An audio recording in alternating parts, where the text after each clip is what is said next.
Bismillahirrahmanirrahim. Assalamualaikum warahmatullahi wabarakatuh. Perkenalkan, saya Yuki BMA SE, peserta Diklat PKP Angkatan Pertama tahun 2024. Saya mengidolakan sosok tokoh kepemimpinan Pancasila bernama Kiai Haji Abdul Rahman Wahid atau yang sering dikenal orang Gus Dur.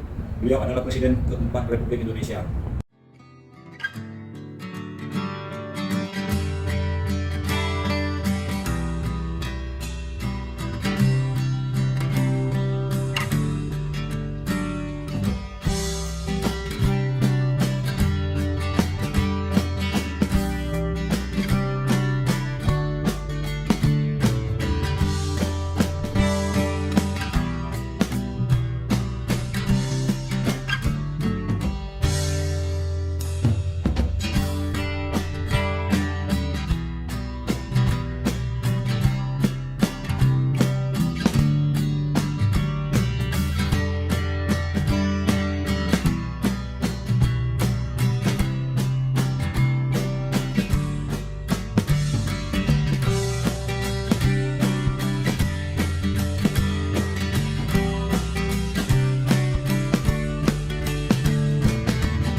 President Sukarno of Indonesia arrives to address the General Assembly.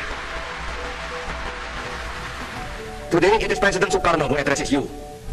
But more than that, though, it is a man, Sukarno, an Indonesian, a husband, a father, a member of the human family.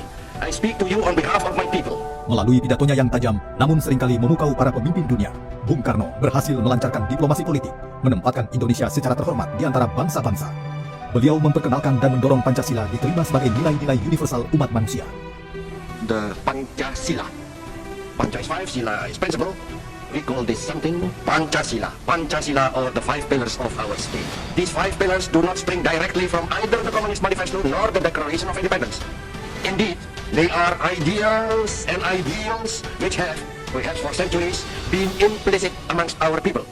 I believe, yes, I firmly believe that the adoption of those five principles and the writing of them into the Charter would greatly strengthen the United Nations. I believe it would bring the United Nations into line with the recent development of the world. I believe it would make it possible for the United Nations to face the future refreshed and confident. Baiklah, sedikit pernyataan dari saya terkait video tentang Presiden Republik Indonesia Bapak Soekarno, yang menurut saya memang seorang pemimpin yang Pancasilais, yang merupakan Bapak Pancasila juga, dan dia mampu mengenalkan Pancasila terhadap dunia, bukan lagi untuk mengenalkan Pancasila kepada negara Indonesia. Hal lain, dunia mengetahui Pancasila itu apa. Memang beliau ini sosok pemimpin yang luar biasa. Terima kasih.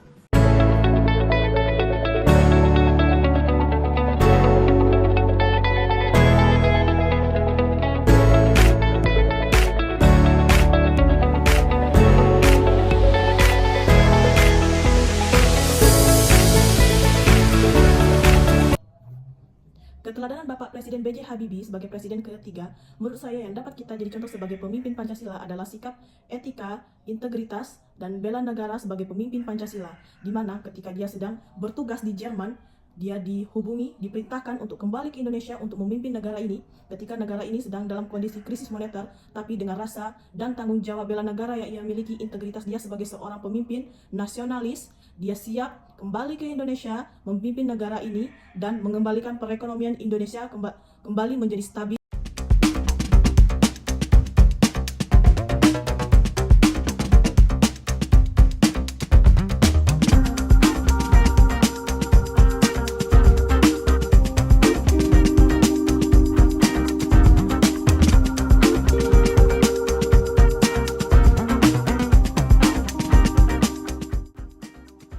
Saya akan akan mengambil satu komitmen dari kepemimpinan Bapak Susilo Bambang Yudhoyono yang sebagaimana beliau memimpin Republik Indonesia dengan kepemimpinan yang berintegritas tinggi, seperti beliau mengambil keputusan selalu berpikir matang sebelum memutuskan sesuatu, dan beliau juga selalu memberi motivasi baik itu individu maupun masyarakat Indonesia.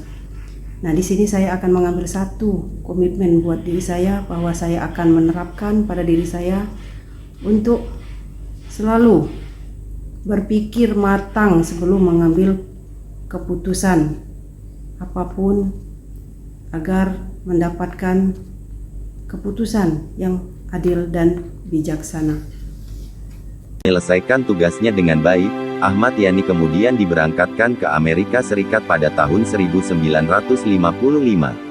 Tujuan Ahmad Yani dikirim ke Amerika Serikat, yaitu untuk belajar di Command and General Staff College, Fort Leavenworth, Kansas.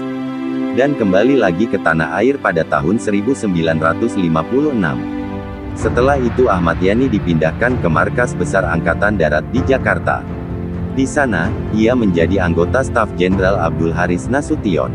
Di sana juga, ia menjabat sebagai asisten logistik KSAD sebelum menjadi wakil KSAD bidang organisasi dan kepegawaian. Ahmad Yani merupakan salah satu target korban dari gerakan tanggal 30 September atau biasa disebut dengan G30 SPKI. Saat pagi buta, pasukan pemberontak G30 SPKI mendatangi rumahnya. Di sana ia diculik dan ditembak. Jasadnya yang telah mati, kemudian dibawa ke lubang buaya di kota Jakarta. Kemudian, tubuhnya tersebut dimasukkan ke dalam sumur kecil bersamaan dengan jenderal lainnya. Beberapa hari setelah pencarian, akhirnya lokasi sumur tersebut berhasil ditemukan. Jasad Ahmad Yani beserta para jenderal yang terbunuh diangkat pada tanggal 4 Oktober tahun 1965. Para korban pemberontak G30 SPKI ini, kemudian dimakamkan di Taman Nasional Makam Pahlawan di Kalibata.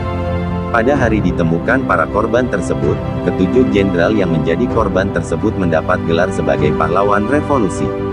Gelar tersebut diberikan berdasarkan keputusan Presiden Republik Indonesia Nomor 3 Koti 1965 dan pangkatnya dinaikkan secara anumerta dari Letnan Jenderal untuk ke bintang 4 umum.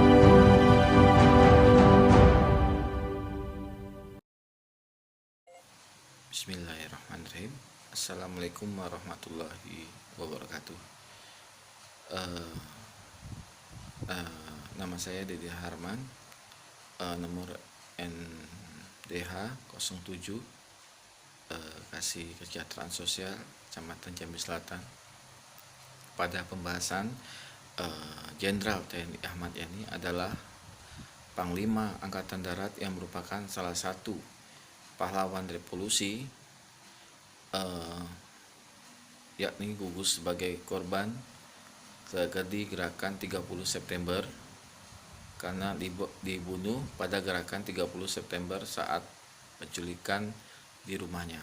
Pada pembahasan ini untuk diterapkan untuk kita sebagai ASN adalah pembahasan ini dapat dilakukan, yaitu kita mencontoh Jenderal Ahmad Yani, yaitu beliau adalah orang yang tegas, disiplin, berwibawa, mementingkan kepentingan orang banyak untuk bangsa dan negara, dan rela berkorban untuk kepentingan bangsa dan negara.